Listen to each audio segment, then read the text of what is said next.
Assalamualaikum warahmatullahi wabarakatuh. Kami dari kelompok 6 akan mempresentasikan report progress untuk prediksi perilaku konsumen pada iklan media sosial. Dan untuk pada slide progress itu ada yang sudah dan ada yang belum. Dan untuk yang sudah, perubahan rencana untuk penambahan variabel time spend diganti dengan produk kategori. Dan yang kedua, relevansi dari variabel yang ditambahkan. Dan yang ketiga itu perbandingan pohon 20, 50, 70, 100, dan 120. Dan akurasi sesudah dan sebelum ditambah variabel gender. Dan untuk yang belum itu menambah variabel produk kategori. Dan untuk yang perubahan rencana itu time spend, karena time spend adalah variabel yang ambigu, sedangkan untuk produk kategori adalah variabel penentu konteks.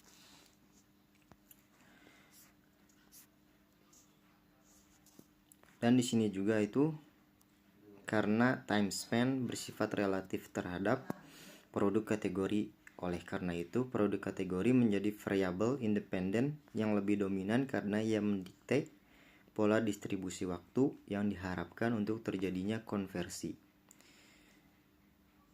Dan penulis Huang et al. Pada tahun 2009 membuktikan bahwa karakteristik produk mempengaruhi pola pencarian informasi. Oleh karena itu, produk kategori adalah determinan utama, sedangkan untuk time spend hanyalah konsekuensi dari jenis produk tersebut. Mengandalkan time spend tanpa konteks produk akan menghasilkan bias prediksi.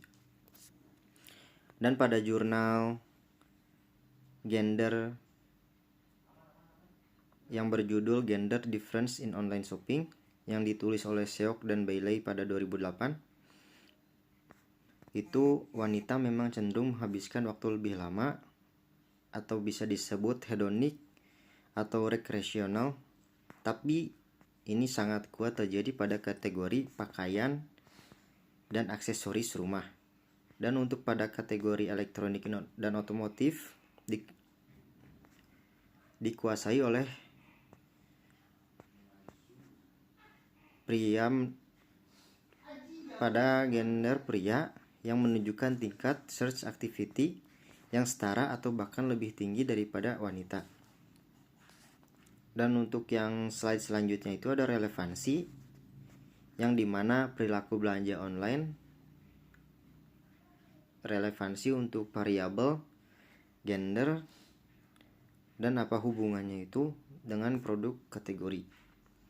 Dan yang dimana itu ada perilaku belanja online seringkali berbeda signifikan antar gender. Dan mengapa relevan, wanita cenderung merespon jenis iklan visual atau emosional yang berbeda dibandingkan pria. Pada jurnal of Retailing and Consumer Service yang berjudul Gender Difference in the Effect of Personality Traits on Online Shopping Intention pada 2018, yang menyatakan studi ini membuktikan bahwa gender memoderasi hubungan antara iklan dan niat beli. Tanpa variabel gender, model prediksi Anda mungkin bias karena menganggap pola belanja pria dan wanita sama. Dan tetapi gender hanya memiliki pengaruh kecil pada data yang dipakai ini. Dan agar pengaruh gender lebih besar, untuk data ini perlunya ditambah dengan variabel kategori, variabel produk kategori. Nah, di slide selanjutnya itu ada diagram untuk yang di atas itu sebelum produk kategori ditambahkan, dan untuk yang di bawah itu produk kategori ditambahkan. Seperti yang terlihat, untuk gender itu hanya sebesar 1,4%. Pada diagram di atas itu hanya memiliki satu garis gitu. Dan untuk yang di bawah itu sudah produk kategori ditambahkan, variabel gender menjadi lebih penting dibandingkan dengan umur. Seperti yang dilihat pada tabel, untuk lebih jelasnya itu yang ada fitur data asli dan data kompleks. Itu tuh ada fitur tuh ada produk kategori, estimated salary, gender, dan age. Dan untuk data aslinya itu yang pada data asli itu produk kategori belum ada, dan untuk estimated salary 43%, dan untuk gender itu 1,4% atau diabaikan, dan untuk umur lebih tinggi dibandingkan dengan estimated salary dan gender yang berada pada tingkat 55%.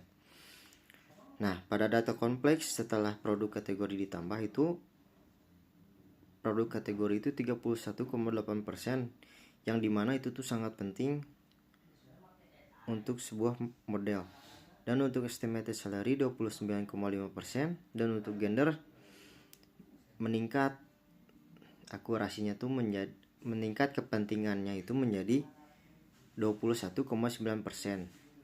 Dan untuk age atau umur menurun menjadi 16,7%.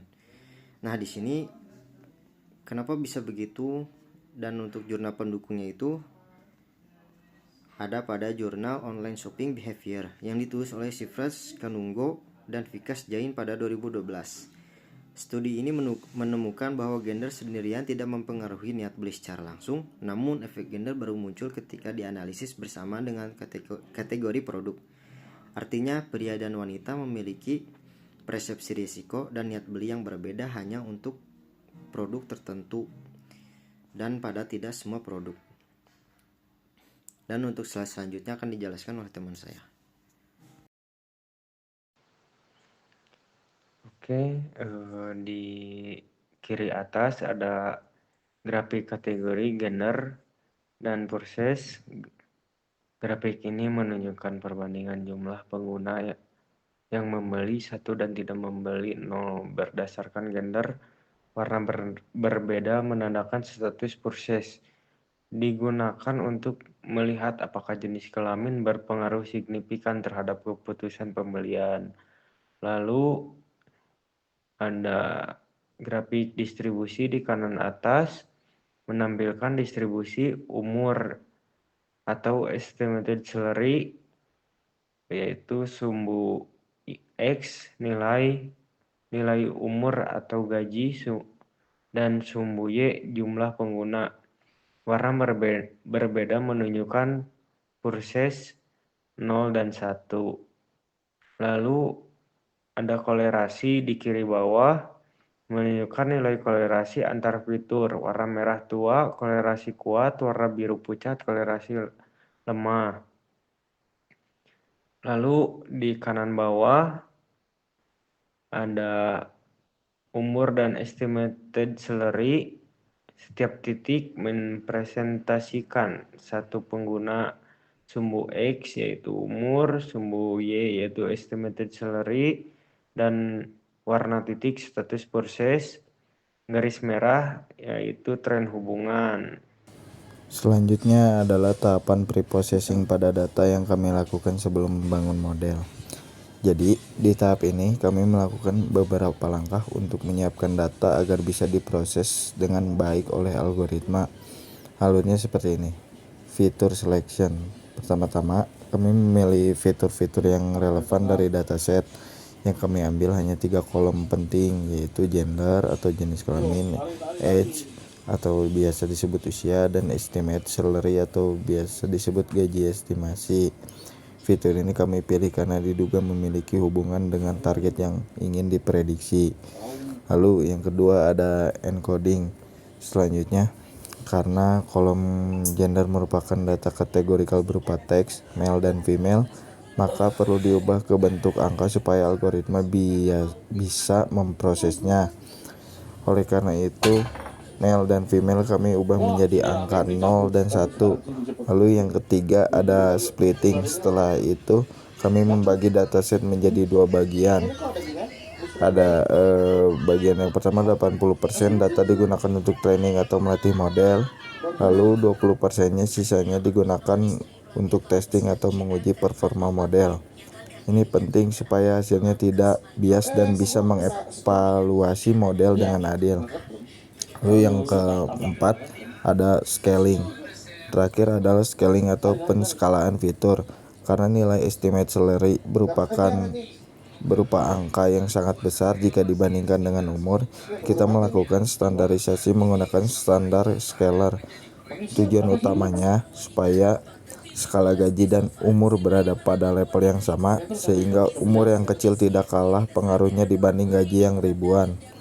Lalu di bawah ini juga ditampilkan hasil ringkasan data menggunakan fungsi df info dari Pandas, di mana terlihat jumlah baris tipe data tiap kolom dan informasi nilai non-nul di masing-masing kolom. Selanjutnya akan dijelaskan oleh rekan saya.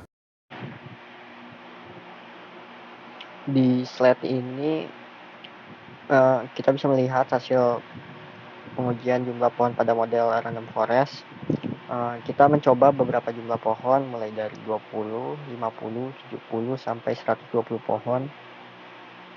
Hasilnya saat menggunakan 20 dan 50 pohon, akurasinya masih di angka sekitar 86%, masih stabil. Ketika jumlah pohon ditingkatkan menjadi 70, akurasi naik cukup signifikan menjadi sekitar 89%. Tapi saat jumlah pohon ditambah lagi menjadi 100, akurasi malah tidak meningkat dan kembali turun. Ini menunjukkan bahwa menambah pohon terlalu banyak tidak selalu membuat model lebih baik. Jadi dataset seperti ini, jumlah pohon sekitar 70 sampai 120 sudah cukup optimal dan model sudah stabil. Slide berikutnya akan dijelaskan oleh teman saya. Pada halaman ini saya akan menjelaskan hasil analisis dan pembahasan pada random forest.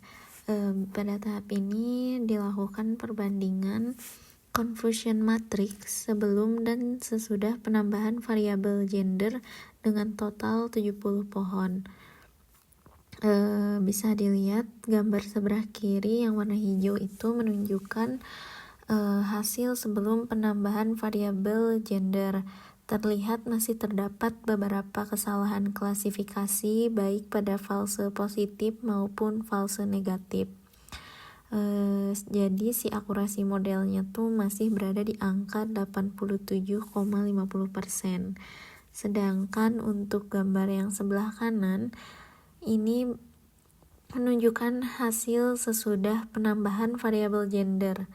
Bisa dilihat jumlah prediksi yang benar meningkat dan kesalahan klasifikasi berkurang, terutama pada kelasnya. Nah, hasilnya ini menunjukkan adanya peningkatan performa model. Akurasi sebelum penambahan variabel adalah 70,50% dan setelah penambahan meningkat menjadi 89,47%. Artinya di sini terjadi peningkatan akurasi sebesar 1,97%. Hal ini menunjukkan bahwa si gender ini berperan sebagai weak learner yang memberikan kontribusi tambahan dalam meningkatkan kemampuan prediksi model, terutama pada kasus yang lebih sulit gitu. Mungkin selanjutnya akan dilanjut sama teman saya. Dan untuk kesimpulannya, yang pertama, random forest efektif untuk prediksi perilaku pembelian online. Yang kedua, variabel gender terbukti meningkatkan akurasi. Yang ketiga, produk kategori lebih relevan dibanding time span. Dan yang keempat, model menjadi lebih stabil dan akurasi meningkat setelah penambahan fitur kontekstual. Sekian dari kelompok kami. Terima kasih telah memperhatikan dan mohon maafkan apabila ada kesalahan. Wassalamualaikum warahmatullahi wabarakatuh.